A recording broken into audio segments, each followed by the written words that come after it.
Today is another wordplay, and I've always loved doing these. Today is for Baby I'm a Star from Purple Rain.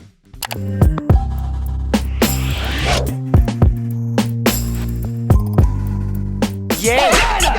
Hey everybody, welcome back to Prince's Friend, exploring music through Prince. And I was honored and humbled to be invited to participate in a series of different Twitter threads that were all about the album Purple Rain, and it gave everybody like much more of an insight into like what each song meant and like picking it apart and stuff. It's something that I've really enjoyed doing, and we did it again for the album Come, and then now we're actually working on doing it once again for the album 3121. So it's something that I've been enjoying on Twitter, but I thought that like, hey, for those of you who possibly don't follow me on Twitter or any of the other creators that were, part of it as well, what if I went ahead and kind of gave you, I did all the research and everything with Baby I'm a Star, so why don't I tell you all of the cool stuff about Baby I'm a Star that I found out? I think that's the way to go. So I'm going to make this video, and I'm actually going to kind of give you the rundown on each of the different tweets that I wrote, because I think that some of them were funny, some of them were not as funny, but you know what? Let's just do it. I think it's going to be a lot of fun. And obviously, if you like stuff like this, don't forget to hit like, subscribe to the channel, and hit that bell notification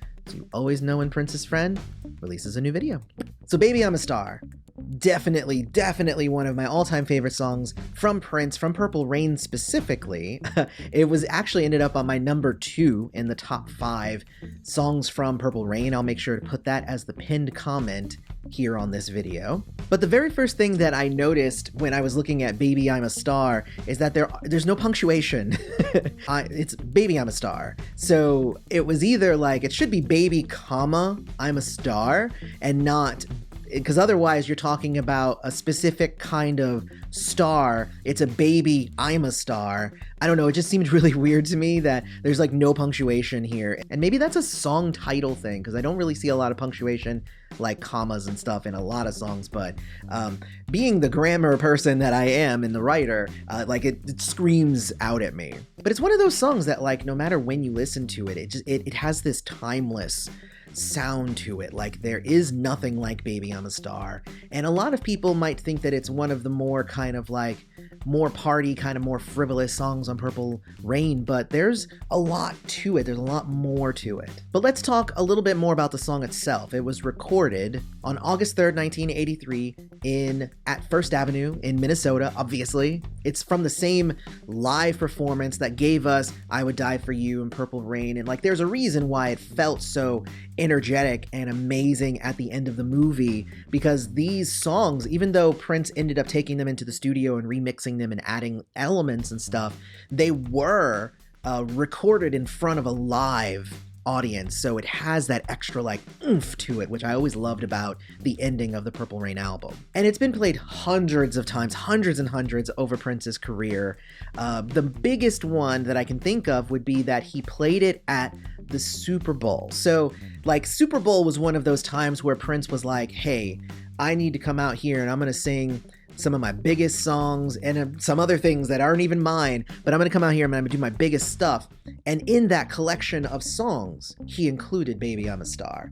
So I think that says a lot for this song, that Prince loved it that much as well. The interesting thing too is it was kind of melodied in with Proud Mary during that performance. So in a way, Proud Mary is all about like working your way up from nothing, and then it goes into Baby I'm a Star, which is I came up from nothing and now I'm a star. Like it flows so nicely even on the meaning end of it. And during the Purple Rain tour, Prince used this song kind of as like that big giant song. Like it's the penultimate song. It's not Purple Rain, because he would usually end the concert with Purple Rain and a giant, guitar solo. If you just watch the 1984 Prince and the Revolution live, like you get a lot of that. But Baby I'm a Star is where he would be up on stage with his band, the Apollonia would come up, and Apollonia 6, and Sheila E.'s band, and whoever was part of it, everybody would come up, and then they'd bring a bunch of people from on stage, and everybody would just be having a damn ball, and I love that. Like, that is definitely this type of song. It's a party song, it's a dancing song, it's one to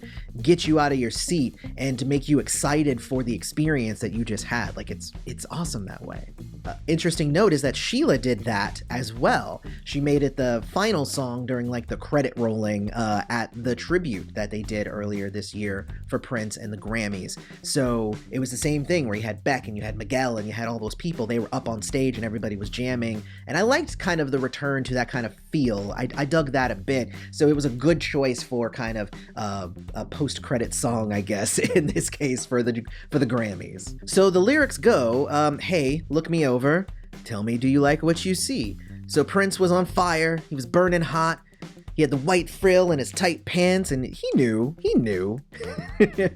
Like, more than that, the crowd knew it, and everybody bought in entirely when this song comes on. And if you look at the back of Purple Rain, every song has its own font. And the font for Baby I'm a Star is Broadway Lights, which I thought was a good touch because, again, it's all about being that star. Like, your name in lights, you're the big thing. The next line's, hey, I ain't got no money, but honey, I'm rich on personality. And he definitely was. This song had so much personality that Tim Burton used Baby I'm a Star in the original cut of the 1989 Batman movie during the now infamous poison balloon scene with the Joker. So DC's king of personality. Baby I'm a Star was eventually replaced with 200 Balloons, which was a great B-side off of the Batman soundtrack, but eventually Trust took that spot with the balloons. But Baby I'm a Star was the original. The next line is, I ain't got no money. And honestly, ain't got no money was kind of right when it came to Purple Rain. Because Purple Rain was a risk for Prince and his manager at the time, who together they came up with $7.2 million. And they had so much money sunk into the production and the creation of this movie that if it didn't succeed, it was definitely going to be an issue. It did end up making $68 million. So there you go. It became a bona fide blockbuster. So the next set of lines is, hey, take a listen. Tell me, do you like what you hear? If this don't turn you on, say the word and I'm gone. Honey, I know ain't nothing wrong with your ears. But for me, loving this part is also in line with loving the choreography, because this is the part where he goes over to Brown Mark and he goes, ow! And like then he walks away. And I love that little snippet that he does there. It's like expertly timed. It's just so good. And Brown Mark in the Purple Rain Deluxe notes even noted that he was the one that came up with a lot of the choreography. And I like that. I like the idea that he came up with that, one of my more iconic scenes from the song when it was being performed in the movie. The next line's, my luck's gonna change tonight. There's gotta be a better life. Take a picture, sweetie. I ain't got time to waste.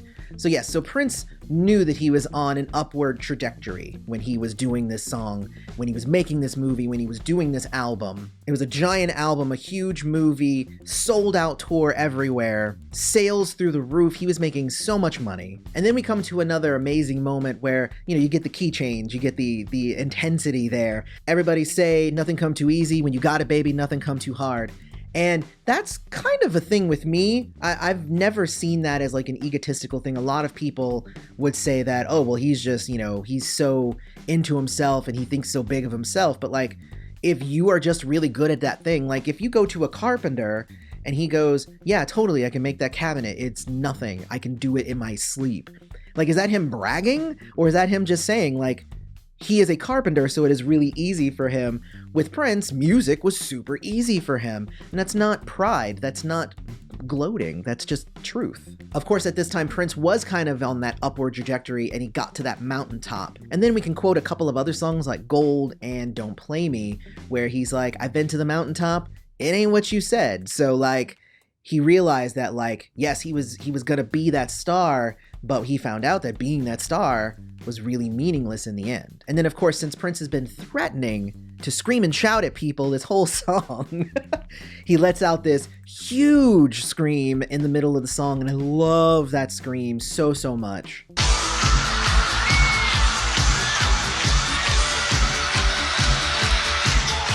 And this is why this song is such an amazing, just like finale song, which is what it was in the movie and not on the album, but we'll get to that in a second.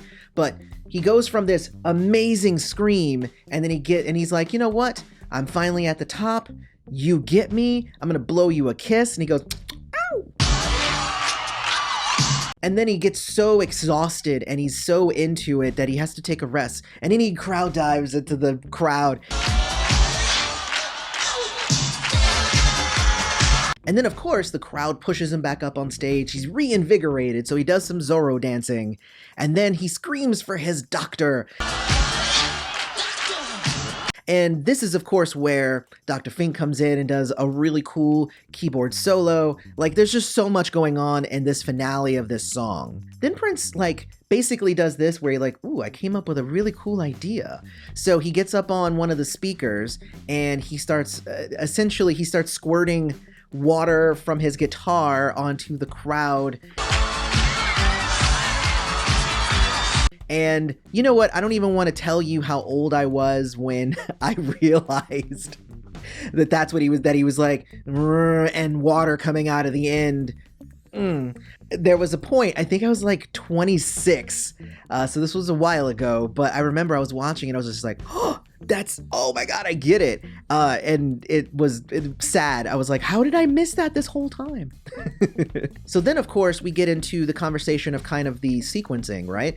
Because in my mind, the placement of Baby I'm a Star, I think, has a lot to do with the meaning of Baby I'm a Star.